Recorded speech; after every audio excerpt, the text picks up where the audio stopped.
Je m'appelle Laurence Vincent-Lapointe et je suis multiple fois championne du monde ainsi que double médaillée aux Jeux olympiques en canoë de vitesse. Aujourd'hui, j'ai la chance de rencontrer 6 entraîneurs de la région pour discuter de leur rôle dans le développement de l'humain derrière l'athlète.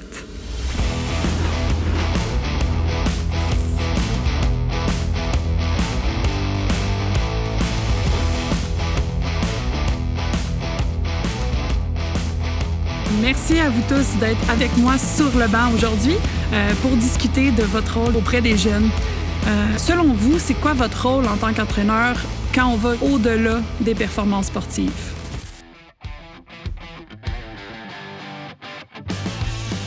Je pense qu'il y a plusieurs volets au fait d'être entraîneur. Il y a tout ce qui est sur la glace, sur le terrain, etc. Mais il y a tout le volet amener le jeune à se positionner par rapport à ses valeurs, à se développer en tant que citoyen pour demain.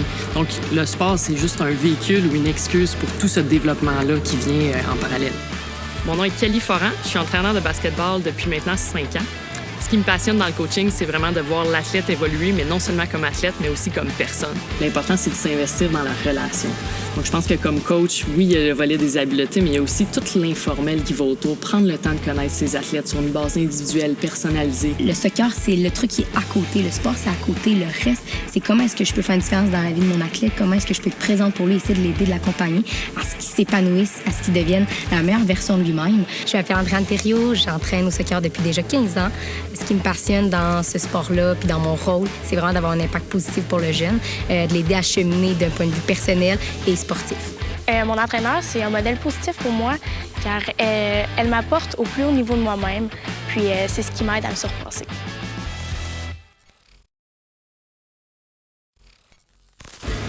Moi, c'est sûr, je travaille avec une clientèle qui est très masculine. La motivation scolaire, c'est pas toujours quelque chose qui est facile pour les jeunes adolescents.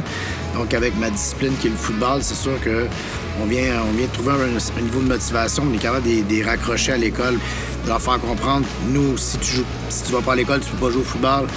Si t'as pas des bons résultats, bon, ils sont sanctionnés et tout ça.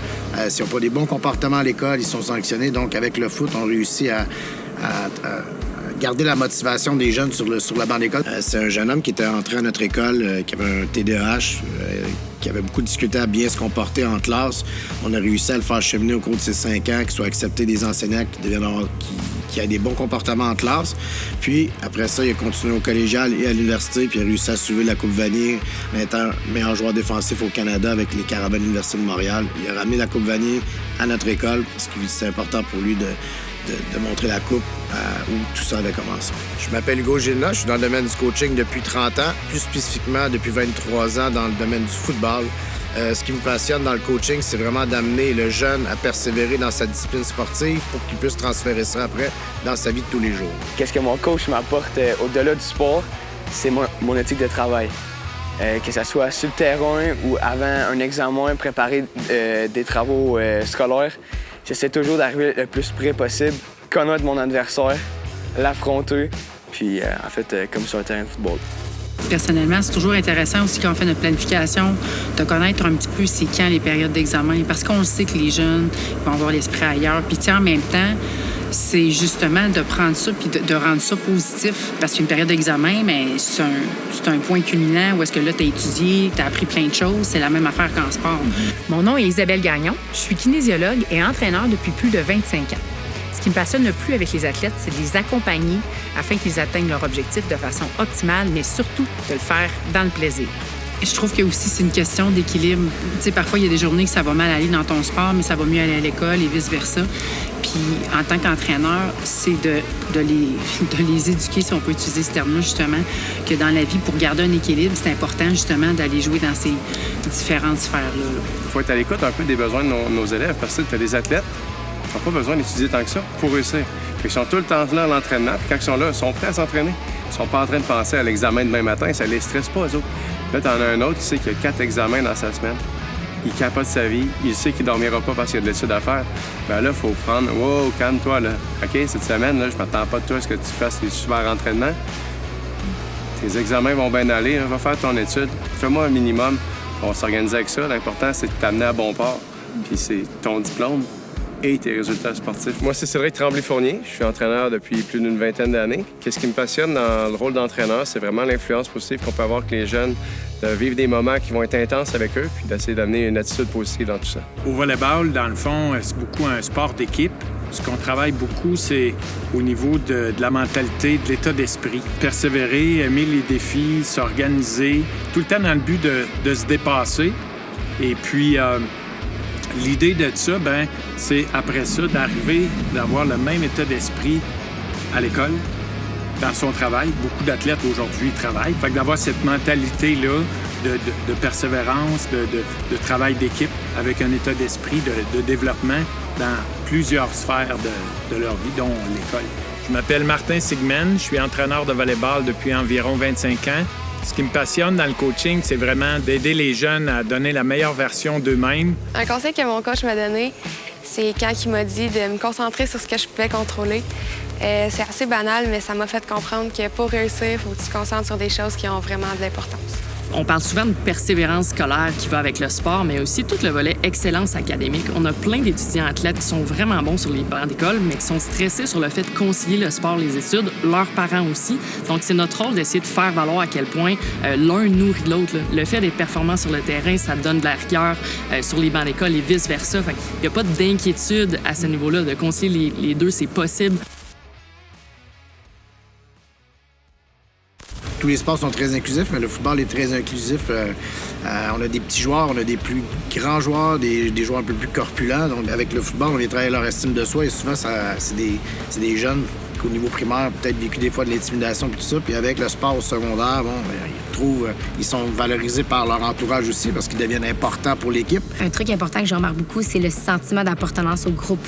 De montrer que chaque membre de cette équipe-là, que ça soit la personne qui joue le plus de minutes à la personne qui joue le moins de minutes, est aussi important. Puis qu'il y a un rôle super important à ce groupe-là pour l'engager, pour le motiver. On se faisait dire quand on était jeunes qu'on était toutes les mailles d'une même chaîne.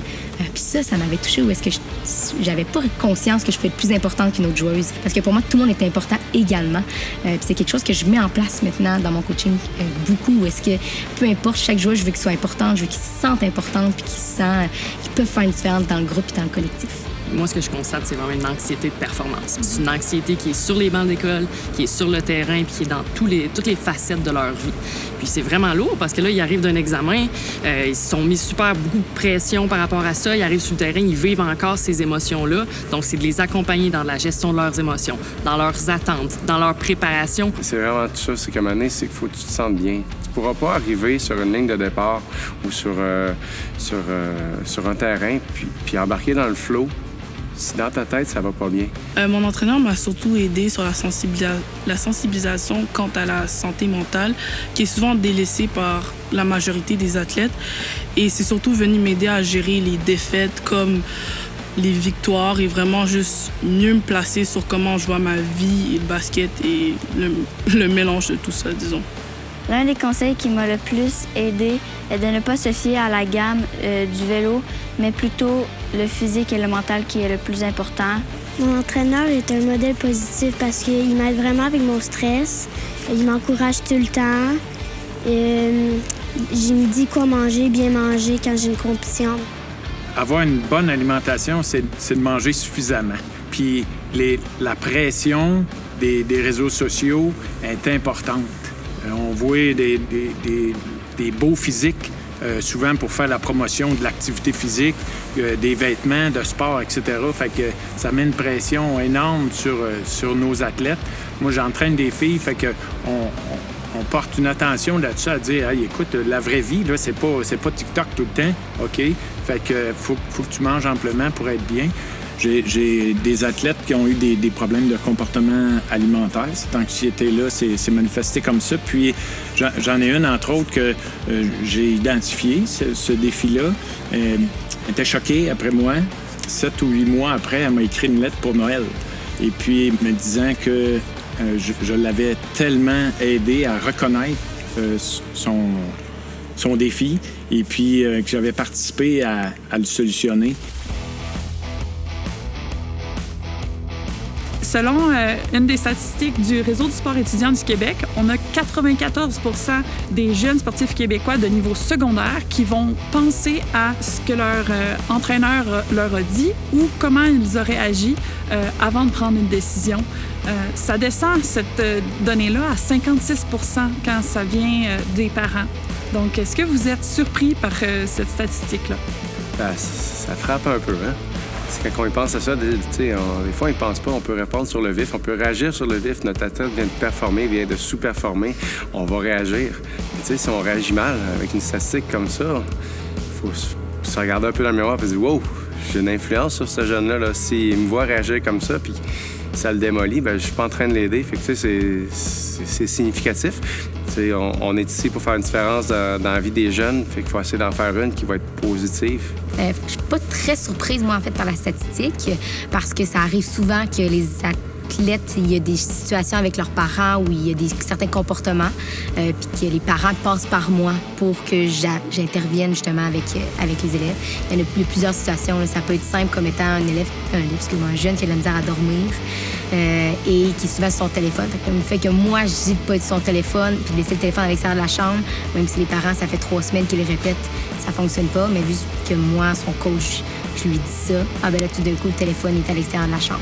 Fait que, oui, ça arrive quand même fréquemment. Fait que je suis pas tant surprise parce que c'est quotidien dans mon cas. Surpris, oui et non.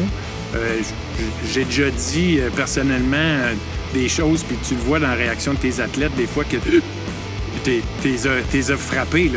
T'as l'impression d'avoir rien dit, et puis là, tu t'aperçois, oh, là, je viens de puncher. Là. Fait que quand il arrive des moments comme ça te ramène beaucoup à ton rôle d'exemple. On parlait tantôt de le rôle d'exemple. Le modèle qu'on doit faire, faut le prendre au sérieux. L'impact est là. Je pense que ce qui est très important, c'est de créer un lien avec chacun de nos jeunes. Pas juste parler de la discipline sportive, mais essayer de comprendre qu'est-ce que le jeune il vit au travers de sa vie de tous les jours. De cette façon-là, il va avoir confiance en nous pour pouvoir l'amener à cheminer plus dans la discipline sportive, mais aussi dans la vie de tous les jours. Chaque athlète va vraiment t'envoyer des signaux, puis être à l'écoute, va faire en sorte que tu vas pouvoir répondre mieux à leurs besoins. Puis c'est là que se crée vraiment un lien de confiance. Puis ces liens de confiance-là sont vraiment solides. Ils vont venir te raconter des choses, puis souvent, tu vas avoir quand même un impact dans la façon, évidemment, que tu vas traiter l'information. Faut tout relativiser, là, parce que le jeune, il sait lui aussi quand la performance a été moyenne. Si on va y rabattre les oreilles, ça ne marchera pas. L'idée, c'est que oui, on forme des athlètes, mais aussi il faut former les êtres humains qui sont un peu capables de vivre avec les hauts et les bas des performances sportives, un peu comme dans la vie de tous les jours. Faire grandir l'athlète plutôt que de le presser, penser à l'autre plutôt que d'obtenir des performances pour ma propre fiche d'entraîneur. Un grand entraîneur, c'est un grand donneur tant qu'à moi. Nous avons pu constater aujourd'hui, grâce à cette discussion, à quel point les entraîneurs ont un impact significatif dans la vie de leurs athlètes. En mon nom et au nom de tous les athlètes de la région de la Mauricie, merci.